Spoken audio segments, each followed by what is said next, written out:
حضرت شیخ فرید الدین عطار رحمہ اللہ بد نصیب بندے کی 4 علامتیں بیان فرماتے ہیں۔ پہلی علامت کہ بد نصیب بندہ جاہل بیوقوف سے مشورہ کرتا ہے۔ یاد رہے بیوقوف سے مشورہ کرنے والے کو شیطان جلدی گمراہ کرتا ہے، لہٰذا صاحب شعور لوگوں کے ساتھ مشورہ کریں اور اپنے معاملات میں علماء سے رہنمائی ضرور لیں۔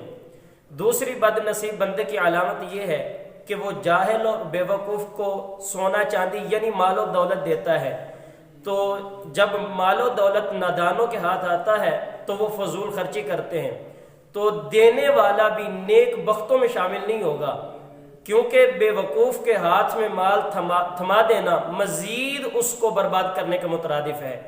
تیسری علامت حضرت فرماتے ہیں کہ بد نصیب بندہ دوستوں کی نصیحت کو قبول نہیں کرتا اور اپنی نادانی کی وجہ سے تعلق توڑ دیتا ہے۔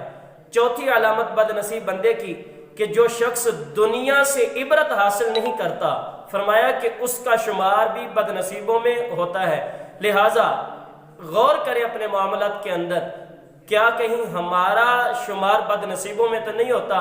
دعا کہ اللہ تعالیٰ حضور جان رحمت کا صدقہ فرما کر ہم سب کو نیک بختوں میں علماء کی صحبت میں بیٹھنے کی توفیق نصیب فرمائے۔